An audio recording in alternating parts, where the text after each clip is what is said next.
4시 36분입니다. 한 주간 주식시장에 영향을 줄 주요 이슈와 일정 살펴보고 현명한 투자 전략도 짚어보겠습니다. 주간 증시 동향 LS증권 리테일사업부의 염승환 이사와 함께합니다. 어서 나오십시오. 네, 안녕하세요. 안녕하세요. 자, 지난주에 그 미국 증시가 사상 최고치 경신한 거죠? 네, 맞습니다. 네, 자 미국 증시 흐름부터 다시 한번 되짚어볼까요? 네, 미국 증시 이제 지난 한 주간 좀 말씀드리면 다우가 0.66% 올랐고요. 네. 나스닥이 3.5% 비교적 크게 올랐고 S&P 500 지수는 1.95% 상승하면서 지난주 뭐 거의 내내 좀 상승세를 이어갔다. 이렇게 보시면 되겠고, 이렇게 좀 미국 증시가 오르는 배경은 좀 두 가지 같아요. 일단 이제 금리 인하가 좀 가시권에 많이 들어간 것 같아요. 그래서 네. 사실 이제 미국 지표가 좋은 건 아니죠. 좋게 안 나왔지만 그렇다고 뭐 침체까지 가는 건 아니다 보니까 미국 시장에서는 물가가 안정화되면서 9월에는 이제 금리 인하 하겠구나. 이게 이제 증시에 우호적으로 작용했고, 또 엔비디아가 사실 뭐 지난주에 전체적으로 오르긴 했는데 네. 상승폭이 그렇게 크진 않았거든요. 지난주에 1.85% 올랐는데 네. 엔비디아가 다소 이렇게 부진한데 다른 빅테크가 그걸 다 만회해 버리니까. 네. 그러니까 대표적으로 지난주에 테슬라가 27%나 올랐고 네. 애플이 7%, 메타가 7%나 올랐거든요. 그러니까 네. 이들이 상대적으로 좀 부진했던 빅테크인데 이들이 또 엔비디아 빈자리를 채워버리니까 네. 증시가 굉장히 좀 단단하고, 또 한 가지 이슈 중에 하나가 이렇게 주식 시황도 2년 연속 맞추면 이제 자리를 떠나야 되는 것 같아요. 뭐냐면 무슨 말씀이세요? 정말 그 미국의 유명한 비관론자 중에 네. JP 모건의 콜라노비치라는 분이 있거든요. 네. 이분이 2020년 3월에 그 코로나 한복판에서 매수하라고 외쳐가지고 스타가 되신 분이에요. 근데 작년 2년 전에 약세론으로 돌아섰거든요. 2년 전에. 네네. 미국 증시가 그 후로 계속 올랐거든요. 그래서 이제 2년 동안 지금 어떻게 보면 틀린 거죠. 잘 맞추다가. 그래서 네. 그만큼 약세론이 지금 쓸 자리가 굉장히 좀 없어졌다. 너무 이제 증시가 강하다 보니까 그것도 굉장히 지난주에 좀 이슈가 됐던 그 내용이라고 해서 말씀 한번 드려봤습니다. 네.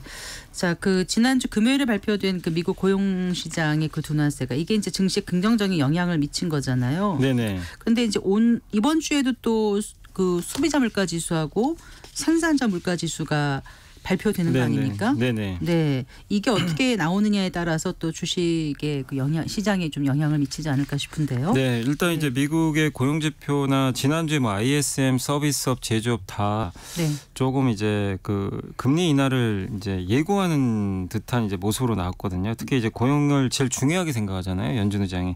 근데 실업률이 4.1%로 다소 또 상승을 했고, 고용자 수는 증가를 했어요, 예상보다. 근데 민간 고용보다는 이제 정부 일자리가 좀 생각보다 더 많이 늘다 보니까 네. 민간 고용이 많이 늘어야 되는데 내용적으로는 사실 그렇게 좀 좋지는 않았다. 그래서 많은 이제 미국의 이코노미스트와 투자 전략가들이 9월에 이런 수치면 9월에 금리 인하 할 수 있을 것 같다. 이렇게 또 전망을 해줬고, 네. 또 이번 주에 미국의 생산자 또 소비자 물가 지수도 좀 발표될 텐데, 유가가 조금 오른 부분은 물론 있지만 최근에 미국의 각종 뭐 보험료라든가 이런 서비스업 지표가 다들 꺾이고 있어서 예, 일단 물가는 계속 좀 안정화된 상태로 좀 나올 것 같고요. 다만 이제 조금 이제 리스크 요인은 뭐냐면, 약간의 위험 요인은 작년 하반기부터 미국 물가가 좀 많이 둔화가 됐거든요. 네. 그러면 이제 낮게 출발을 해요. 출발 네. 자체가. 그래서 하반기에 뭐 혹시라도 유가라든가 이런 게 또 너무 오르게 되면 물가에 좀 약간의 악영향을 좀 줄 수 있기 때문에 물가 부분에서는 유가를 좀 잘 봐야 될 것 같고, 그리고 주거비가 아직도 안 꺾이고 있어요. 그렇다면서요. 네, 그러니까 네. 이 주거비가 지난 5월달 데이터에도 뭐 6월 데이터에도 그때 5월 데이터죠. 그때 확인이 됐지만 주거비가 지금 쉽사리 좀 꺾이는 모습들이 좀 잘 안 나오니까 지금 이제 앞으로 우리가 체크해야 될 거는 제일 마지막에 남은 끈적끈적한 이 주거비가 네. 실제로 이제 조금씩이나마 꺾이는 모습이 나올지, 이것마저도 만약에 이번에 이 7월에 발표될 이 물가에서 그게 확인이 되면 꺾이는 사실상 걸로 주거비가. 네. 그러면 이제 9월 달에 사실 금리 인하를 안 할 이유가 별로 없거든요. 그래서 네. 그거를 조금 더 우리가 좀 한번 염두에 두고 봐야 될 것 같습니다. 네. 자, 지난주 미국 시장의 주인공은 또 테슬라였다고 해도 과언이 아닐 것 같아요. 자, 테슬라 주가 급등의 이유는 뭔지 계속 상승세는 이어질 수 있을지 좀 짚어봐 주세요. 일단 이제 여러 가지 이유로 거론되는 게 가장 첫 번째가 이제 전기차 판매가요. 네. 예상보다는 좀 괜찮았어요. 그러니까요. 그러니까 원래 인도량이라 그러죠. 고객들한테 인도하는 수량을 시장이 44만 1,000대로 예상을 했는데 네. 44만 조금 더 늘어났습니다. 3,956대.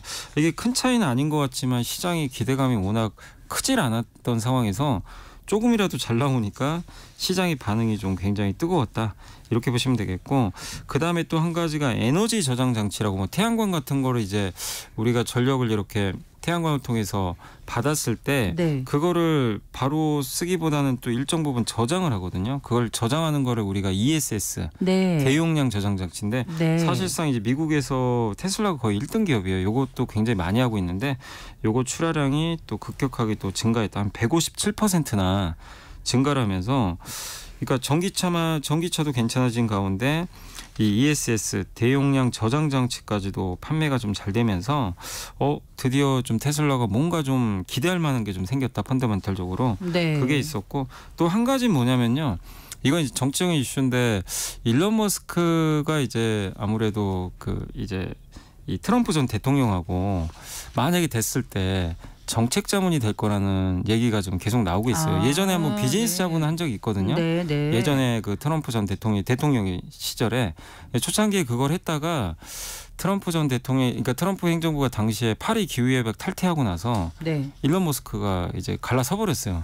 친환경적으로 안 가니까 갈라섰는데, 이번에 다시 얘기가 나오는 게 트럼프 전 대통령이 아마 되면 또 다시 한번 자문을 맡기지 않을까, 이런 기대감이 있어서 트럼프 피해주가 아니라 약간 네. 좀 수혜주로 수혜주로? 약간 좀 분류가 돼 있어요, 최근에. 그렇군요. 네, 그래서 이제 네. 그런 부분들이 테슬라 주가에도 지금 영향을 주고 있어서 이거는 지금 일회성 이슈들이 다 아니거든요. 그래서 네. 좀 전망을 해드리면 어쨌든 7월 24일 날 테슬라 이제 주주분들은 좀 주목하셔야 될 게 그날 실적 발표를 하는데, 네. 실적 발표에서 어쨌든 이제 그 올해 연초에 발표했던 올해 전체 판매량에 대해서 네. 만약에 예상보다 좀 안 좋게 얘기를 하면 주가가 좀 빠질 수는 있어요. 근데 그걸 유지하거나 연초에 얘기했던 것보다 좀 더 긍정적인 데이터만 얘기를 해주면 네. 지금의 이 좋았던 분위기가 저는 계속 하반기까지 이어진다고 보거든요. 근데 그때 만약에 안 좋게 나오면 좀 부러질 수는 있다. 이렇게 좀 말씀드리겠습니다. 네. 8거래일 연속 올라서 이게 38%나 올랐다면서요. 네, 최근에 이제 단기간에 급등했으면 조금 조정 보이지 않나요? 네, 단기 조정은 나올 수 있는데 네. 이게 옛날에는 이렇게 오르고 나서 부러진 경우가 너무 많았는데 네. 지금의 분위기는 이게 일단 숫자도 좋고 또 연말까지 또 정책 이슈, 이 대선 이슈까지 있기 때문에 네. 조금 더 분위기 낮지 않을까, 이렇게 시장에서는 좀 전망하고 있는 것 같습니다. 네. 그런데 이렇게 8거래 연속 상승에 국내 2차 전지주도 강세를 보이는 그런 모습 나타냈었죠. 네, 네. 국내 2차 전지주들은 이제 테슬라만큼은 아니더라도 오늘도 좀 분위기 좀 괜찮았거든요. 아, 그런가요? 근데 네. 일단 이제 이유가 뭐냐면 테슬라가 잘 나가는 것도 중요하겠지만 지난주에 그 LG 에너지 솔루션이 프랑스의 이제 회사죠, 자동차 회사 르노에 그 전기차 배터리 공급 계약을 맺었고요. 네. 그게 규모로는 굉장히 한 4, 5조 원 정도 되는 걸로 좀 추정을 하고 있는데, 네. 이게 중국이 제일 잘하는 그 LFP 배터리예요. 우리나라는 이제 니켈, 코발트, 망간이라는 그 양극재. 이게 NCM 배터리인데 한국과 중국은 좀 다르거든요. 네. 근데 LFP 배터리는 리튬, 인산, 철로 만듭니다. 네, 네. 근데 이거는 가격이 싸요. 그래서 저가형이 들어가는데 이쪽은 중국이 꽉 잡고 있고 네. 한국은 사실 아직 양산을 못하는 걸로 알려졌는데 놀랬던 게 LG엔솔이 르노에 이걸 공급한다고 지금 이제 기사가 나온 거죠. 네. 그래서 이제 중국을 이렇게 되면 우리가 추격할 수도 있겠구나, 이 분야에서. 네. 그래서 이제 그게 상당히 좀 호재로 작용하면서 네. 어쨌든 한국 증시에서도 2차 전지에 좋은 뉴스가 좀 나오고 있다, 이렇게 좀 봐야 될 것 같습니다. 네. 알겠습니다. 지금 이제 오늘 증시 조금 우리 국내 증시 상황 조금 더 살펴볼까요? 네, 얼마로 오늘 마감했죠? 국내 오늘? 증시는 코스피가 지난주엔 좋았는데 오늘은 조금 쉬었습니다. 한 4포인트 빠져서 네. 2857.76, 그래서 마이너스 0.16% 하락을 했고요. 반면에 올해 아직도 마이너스 수익률인 증시가 코스닥이에요. 네. 다른 나라들은 다 지금 플러스인데, 근데 오늘은 이제 오랜만에 코스닥이 859.27까지 올라서 플러스 1.39% 네. 강세 보여서 오늘은 코스닥이 급등하면서 마감이 됐고 이렇게 코스닥이 좀 강했던 이유는 에코프로 BM이나 에코프로 같은 이제 2차 전지 코스닥에 있는 기업들의 주가가 비교적 큰 폭의 좀 상승세를 보였고 화장품이나 전력기기, 원자력 뭐 이런 쪽에 관련된 기업들의 주가가 최근 좀 부진했거든요. 네. 이쪽이 좀 강세를 보이면서 오늘은 코스피의 대형주를 좀 밀어내고 코스닥의 중소형주가 시장의 좀 주인공이 됐다. 이렇게 말씀을 네. 드리겠습니다. 이번 주 어떻게 전망하십니까?